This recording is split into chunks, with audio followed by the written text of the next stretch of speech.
Hi, I'm Kathy Smith, the director of the Fox Rothschild Center for Law and Society here at Community College of Philadelphia. In today's Perspective interview, David Travaskis, Center board member and pro bono counsel to the PA Bar, speaks to Alexis Werner. Ms. Werner is now an undergraduate student at Temple University, but when she was in 9th grade, she started Seeds of Hope while at Shaler High School.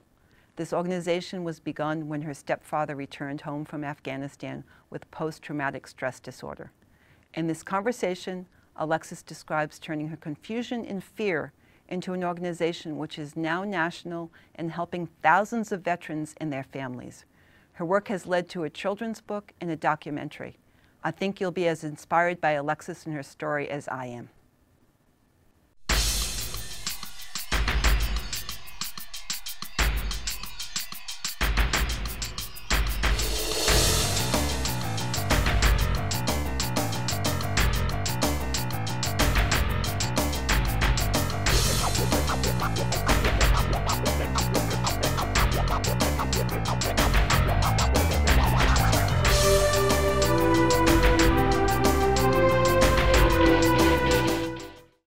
Hello, and welcome to the Perspective series of the Fox Rothschild Center for Law and Society on CCP TV, the Emmy-nominated educational channel of the Community College of Philadelphia. I'm David Travaskis, adjunct professor of paralegal studies. Today's guest is Alexis Werner, the director of Seeds for Hope. It's great to have you with us, Alexis. Thanks for setting this up, David. Now tell us, what is Seeds of Hope? So Seeds of Hope, the mission of the organization is to end mental illness and poverty within the veteran population. So this started when I was a freshman in high school after my stepdad got home from Afghanistan with really bad post-traumatic stress disorder. So Seeds of Hope was my way of coping. So we created this organization and did 15 victory gardens across the country through the Fisher House Foundation and local organizations. So then we're wondering, okay, well, what are we going to do about educating the youth? So we produced this children's book, get it illustrated by a local art student, and Highmark printed 1,000 copies of it. We read it to over 700 kids, teaching about the importance of veteran appreciation, nutrition, volunteering. And then more recently, we've been working on a film called Our Way Home, and it's all about post-traumatic stress from World War II until present day. That's an amazing list of accomplishments. Thank you. And you said you started this when you were a freshman in high school, when you were 15. Yes. And now that you're in college here in Philadelphia at Temple, you're continuing with the project. But I want to take you back to being 15. And you said your stepfather came home with post-traumatic stress. But you weren't really aware of those kind of terms then. What was this about? What happened to you guys? So for me, and I think I can speak for my family as a whole, it was incredibly difficult to deal with this unknown enemy in the house, is how I like to say it. And we didn't know what it was. So when someone's sick, you know what medicine they can get, or you know what's not available. But when someone has post-traumatic stress or any type of mental illness, it's hard to identify it because you don't realize where it's coming from. Now, how was your stepfather exhibiting this? So for him, his symptoms included, so he was having really bad nightmares. He was sitting up in bed every night, pretending like he was holding a gun when he was sleeping. And we'd find him crying in a closet, and his emotions were going so high and so low in just a matter of minutes. And he was running away from himself physically, where he would disappear for days, and emotionally as well, trying to pick apart what was going on in his head, but he just really had a hard time with it. And that's his symptoms. It's not everyone's symptoms, but that's what post-traumatic stress was to me. So. And as a 15-year-old, that must have been really scary. Yeah, and it's scary when there's not a name to it, and it's scary when you're not educated on what will happen or what could happen. And seeing your parents kind of not knowing what to do either, that was the scariest part, was because you always look back on your parents or whoever takes care of you as, okay, now what? And we didn't have an answer for that. So how did you get an answer?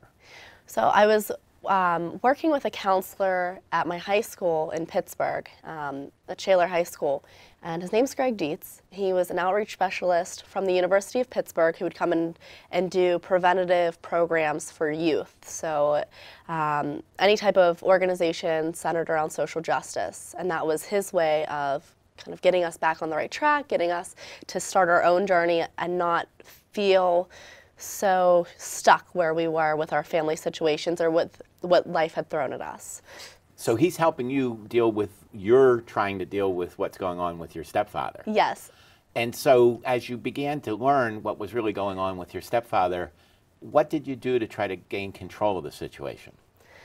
So for me, I'm sitting in his office and I'm saying, Greg, oh, Greg. And he's like, what? And I'm saying, Greg, I don't know what I'm supposed to do. I'm telling him all the stuff that's going on. He's not saying it's post-traumatic stress, but he's being very empathetic with me and listening to what I'm coming from and what I'm going through. And he said, well, why don't you do something to change it?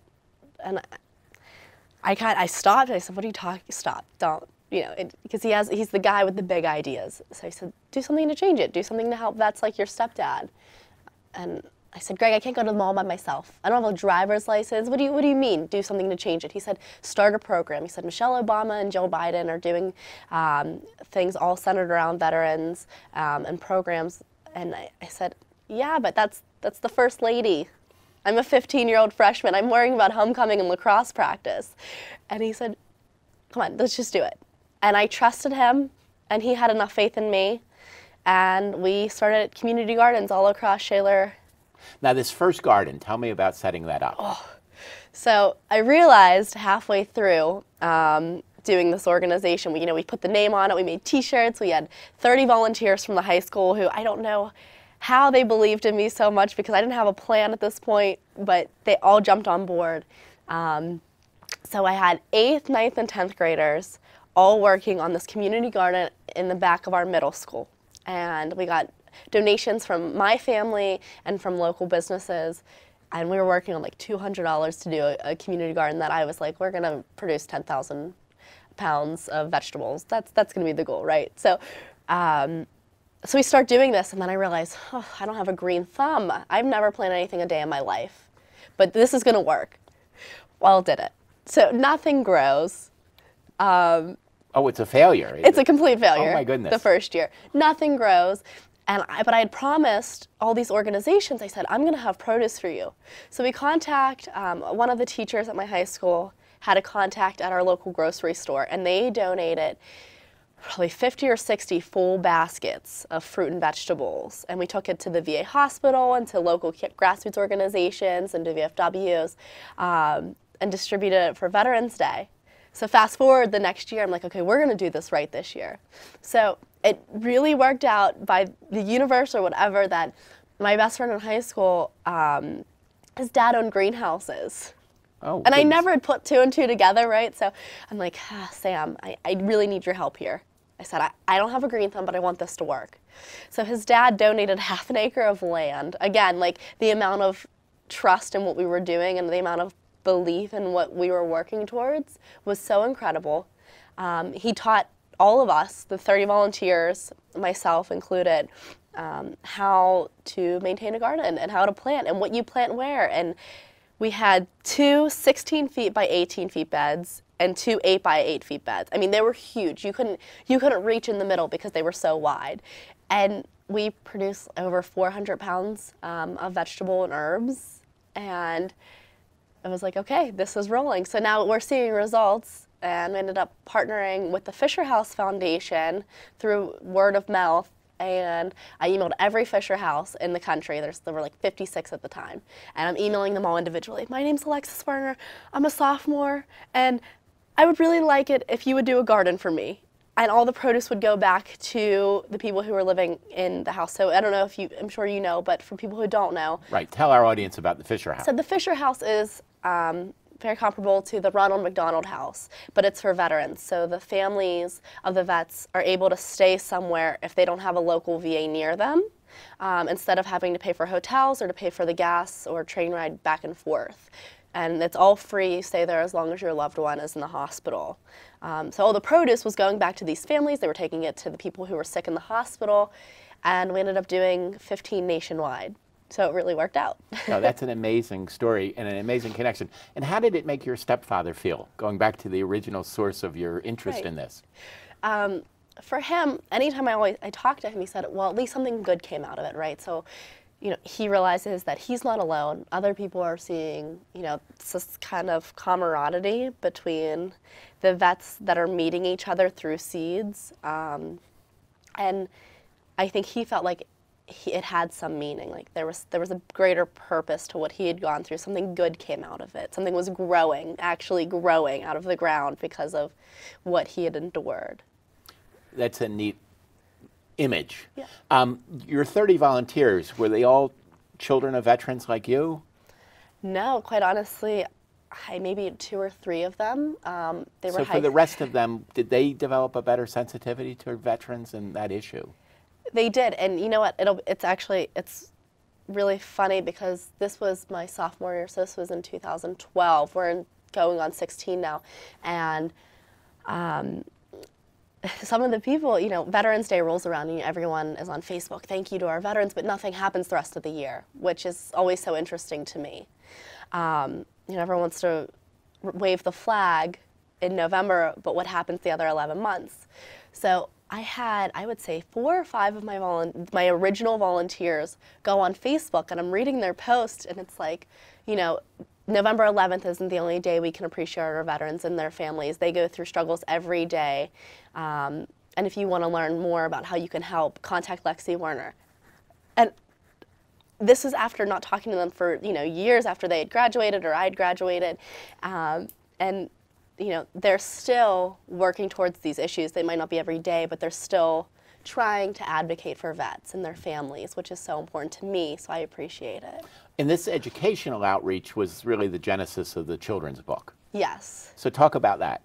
So for the children's book, this was another one of those, I have a 6-year-old brother, and how do you teach someone who's not from a military family what a veteran was? And I never even really realized how many kids don't understand what a veteran is, and equating the veteran with the soldier, or how important volunteering is. So we wrote this whole book kind of based around the garden project. So it's a guy and a girl, and they go to it's different from what happened, but it's close. They go to the library because their old lot is completely, torn to shrubs and there's litter everywhere.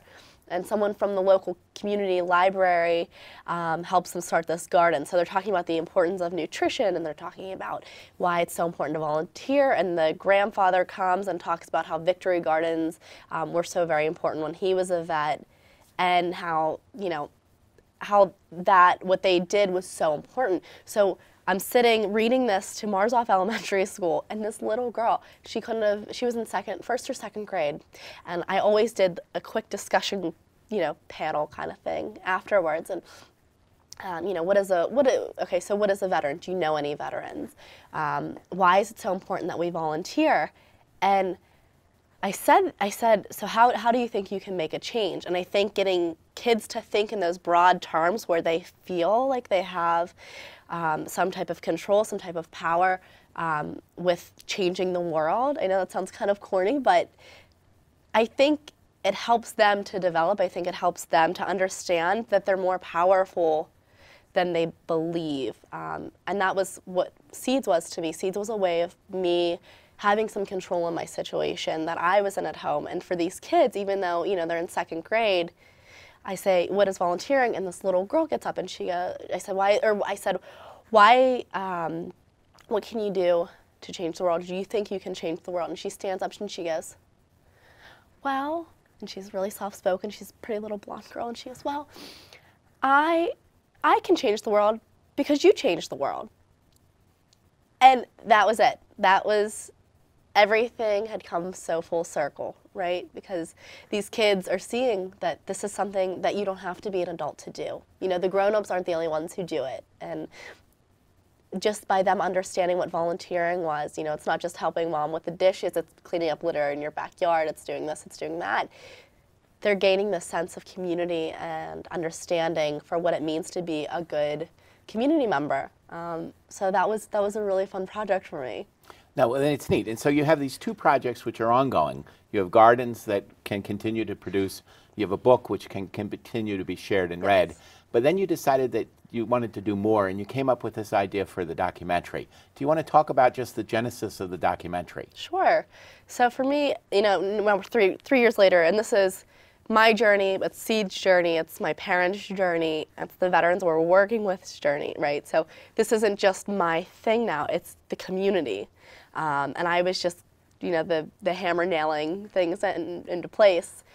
So I'm finally ready to deal with post-traumatic stress. You know, we'd been working with poverty, we'd been working with education, but now it was time to really talk about why we did Seeds.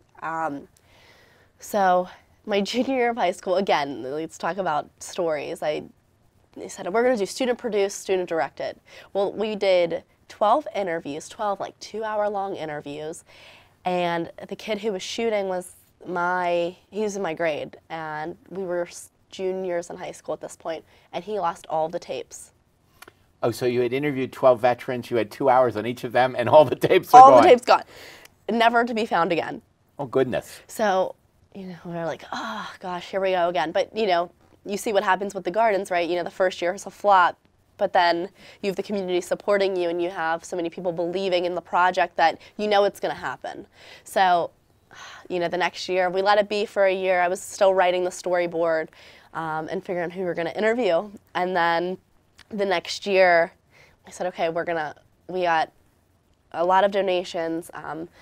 Someone from the head of Citibank, I don't know if she'd like me to use her name or not, so I won't, but through a connection through the Jefferson Awards, which had been helping us to develop the national program, and they'd been a lot of mentors for me, had contacted someone at Citibank, and she donated $10,000. I went to New York, she donates $10,000, and she believed in me, and she believed in my project, and we started the film again. We hired a professional cinematographer, we wrote the storyboard together. 3 years later, I'm a sophomore at Temple, and it's finished. And so the premise of the film is, it's all about post-traumatic stress from World War II to present day, and really even earlier, but you know, we can't do interviews with anyone earlier than that. Right, we just actually lost our last living World War I veteran. So there are no more World War I veterans alive. So World War II and on, you covered all the bases. Yes. So what we did was we tried to show the parallels between veterans from every era and in between, with what they were going through, what they were seeing, their homecoming stories, their family situations, how the culture as a whole was taking them back into society and how they were transitioning back. And what we really saw was that there wasn't much of a difference, that the transition is difficult, right? And it's something that I think we overlook. And you know, we expect vets to come home and say, okay, this is great, I'm going to get a job now and things are going to go back to normal, but that's not how it works.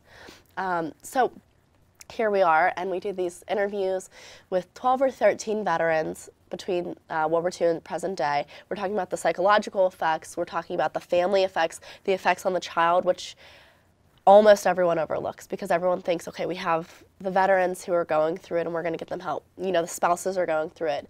But they expect the children, because they're so young or because, you know, maybe they're oblivious to it, to not feel the effects, and that's just not true. Well, you know that from your personal experience Yes. at 15, you also know that from your younger brother's experience, even younger. Yes, and you know, from an active duty to a reserve, my mom's in the reserves, my stepdad was active duty, you know, there's a very distinct difference, but regardless, the transition back home still has its challenges, to say the least.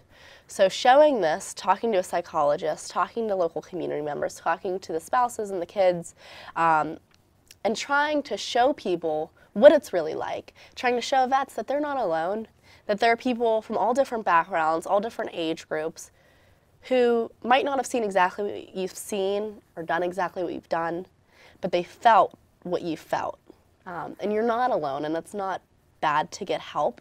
You know, the one vet goes, you know, everyone thinks they have to be Army strong, but the thing is that's just not true. You don't always have to be Army strong, and it's sometimes the strongest who get the help, and who are able to get the help and reach out for it. And I think as a community, it's our responsibility to help these vets transition, whether it be you own a business and you're hiring vets, or you see someone struggling at the 4th of July fireworks and you go over and put your arm around them. You know, it's little things, but it's things that we don't think about. And so that's what this film is all about. Now, did you find, as you talked to the veterans from the different wars, that they saw things differently or not?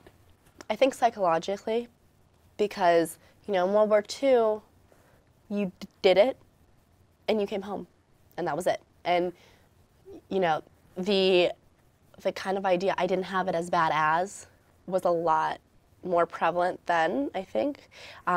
So veterans were saying I didn't have it as bad as so-and-so. So I should just suck it up and go forward. And my job now that I'm home is to get back to work.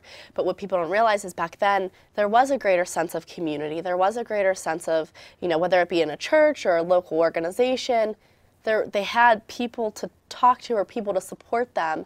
And today I think we're also in our little silos. You know, we do our thing and we want to be really independent in that way, that community isn't necessarily there, or we're not developing that.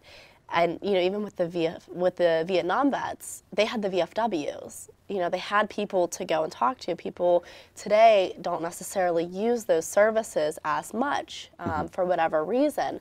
So when you're looking at it, even from a historical aspect, it's a really interesting, the mentality between each vet. And the Vietnam vets, as most people know, they weren't treated with respect when they came home. They were very disrespected. They were spit on. They were called baby killers. And they're coming home and seeing all this. Well, why would I be not proud of what I did, but why would I ever talk about it? You know, I'm going to let it be. I already did what I did, and I'm going to move on. So I hope and I think that today, you know, vets are able to come out and talk about it more, even with other generational vets. Mm-hmm. When you had the vets filming, you now have done a rollout of the film, and the audiences have responded really strongly to this. Do you get a different response from a World War II vet to this film than you do to the vets of the current era?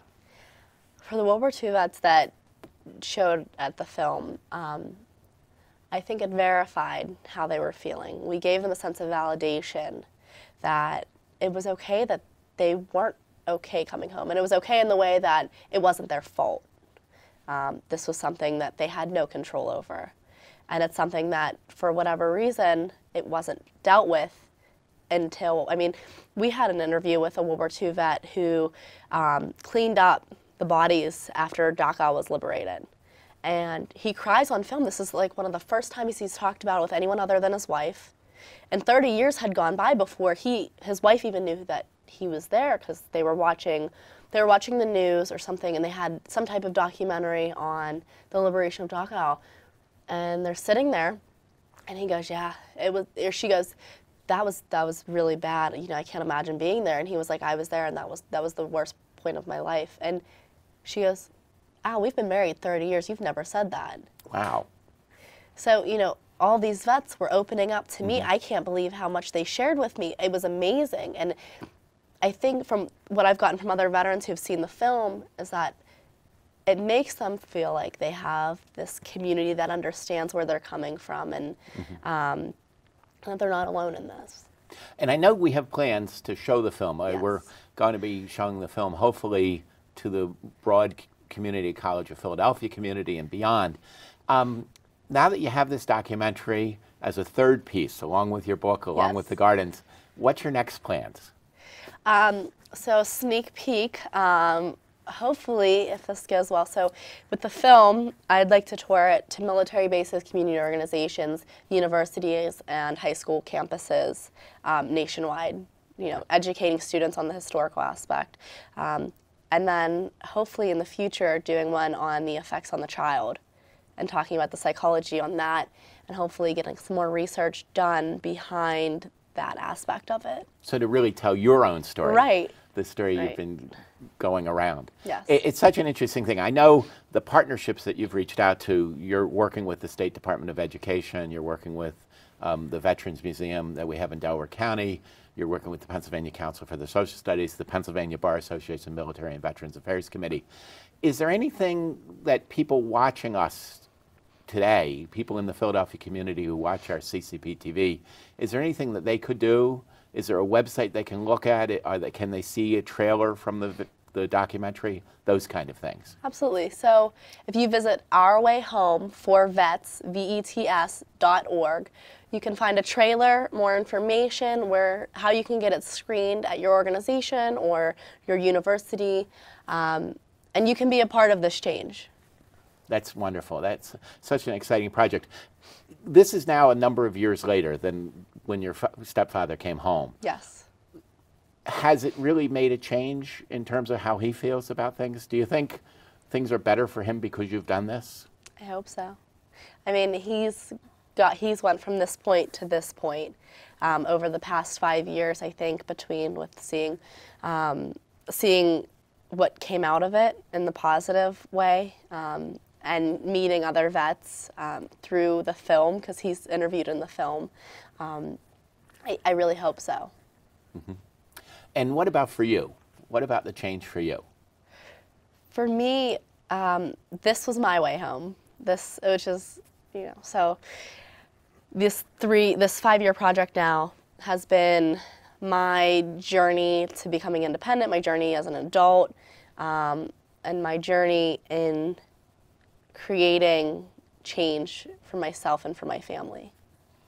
It's interesting. One of the things that I look at and think about, because I do a lot of work with veterans, and when my father's generation was fighting World War II, many, many people were involved in that fight. Many families were involved. We had a draft. People volunteered. It was a very popular war. I grew up in the Vietnam era and understand what you were saying about the vets who came home then. By the time I was draft eligible, the draft was, sort of moving away to what we have now, which is this all-voluntary Army. And we know that so few families really are impacted. I have a nephew who's in Saudi Arabia today, who's in the military, but most people have to stretch to find your relatives, and they don't see it day to day. Right. Is there a growing understanding, you think, from the work you've done of letting people know that this is still something everybody should be concerned with, even if they say today it's only about 0.5% are really actively involved in the military anymore as family members or participants? Is that the message you're trying to do through Seeds of Hope? It's not just a message to the vets, but a message to everyone. Yes, this isn't just the vets' fight, and this isn't just their families' fight. This is our community, our society, our country's fight.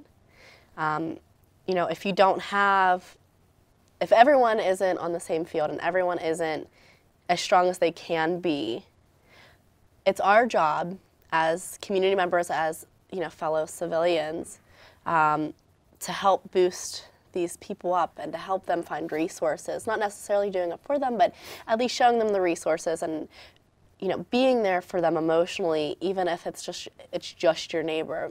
That person needs you, and that's your responsibility to be there for them. So. And I'm so glad that you could be here with us today to talk about Seeds of Hope, to talk about the gardens, the book, the documentary, Our Way Home.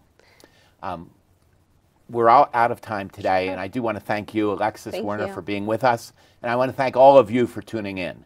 You have been watching the Perspective series of the Fox Rothschild Center for Law and Society on CCP TV, the Emmy-nominated educational channel of the Community College of Philadelphia. I'm David Travaskis, Adjunct Professor in Paralegal Studies, and we will see you next time on CCP TV.